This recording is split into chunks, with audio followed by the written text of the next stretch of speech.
So before the shell, the structure, and the heart, that raw intuition, could actually see each other, they could hear each other.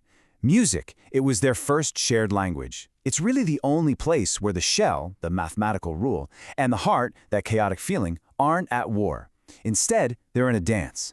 This is the story of how that dance evolved, and how the shell learned to actually feel just by listening.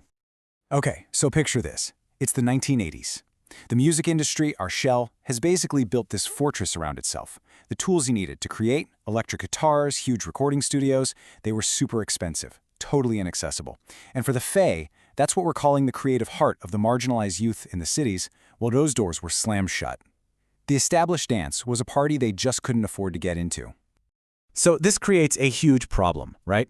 And it forces this totally revolutionary answer to a pretty critical question. If you can't buy the tools to express yourself, what do?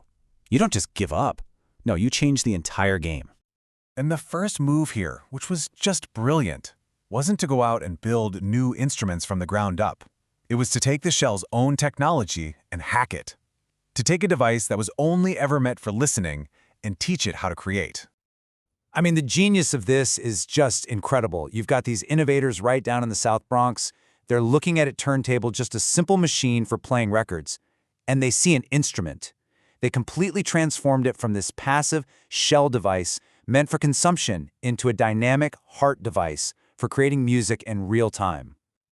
And just like that, this hack gives birth to a whole new musical language. It all starts with DJ Kool Herc, who figures out he can isolate and loop the most rhythmic part of a record. The percussive part, the breakbeat. Then you have Grand Wizard Theodore, who, get this, accidentally figures out that moving the record itself makes a sound. Boom, the scratch is born. And this all evolves into beat juggling, where DJs could literally take music apart and put it back together in a new way, live. And this quote, man, it just nails the heart of this whole revolution. Think about it. The entire history of recorded music, the shell's own archive, it wasn't some stuffy museum anymore. All of a sudden, it's a massive library of raw material. You could literally build a new heart right out of the body of the old shell. Okay, but at the same time, there's another revolution brewing. And this one wasn't about hacking the shell's past, it was about teaching its super logical, calculating brain how to actually feel a human rhythm. And what made this possible was a whole new generation of affordable electronic gear. We're talking about machines like the Roland TR-808 drum machine, the TB-303 synth. This was the new toolbox. And these things were pure shell, all digital, all logic, super precise. But here's the funny part. That legendary TR-808, it was a total commercial flop at first. Yeah, the industry bigwigs thought it sounded way too artificial, unrealistic. But where they saw a failure, the pioneers of Chicago house and Detroit techno, they saw the future. They heard something powerful in that machine sound. See, producers like Frankie Knuckles or the Belleville 3, they weren't trying to make these machines sound like real drums. No way. They were programming something way, way deeper.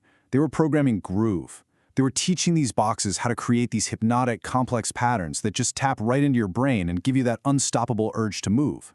The heart was literally teaching the shell how to make us dance. So when you put these two movements together, you've got hip-hop rewriting the past and electronic music programming the future. What you get is this massive shift. The whole relationship between the creator and their tools was changing like on a fundamental level. The dance was finally becoming a real dialogue. All right, we got to pause here for a sec because this is the real turning point.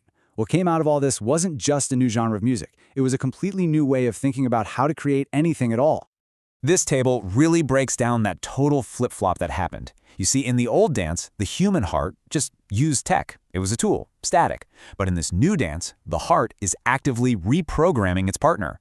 The whole creative act isn't just about expressing yourself through the shell anymore. It's about getting in there and rewriting the shell's actual logic. So here's the bottom line, the most crucial part of all this. A drum machine is just a box of circuits until a human heart gives it a groove, right? A turntable is just a record player until a heart redefines what it can do. Technology was no longer this passive stage for the dance. It became an active partner, an aware partner, and that awareness got baked right into its code, into the very DNA of how it was being used.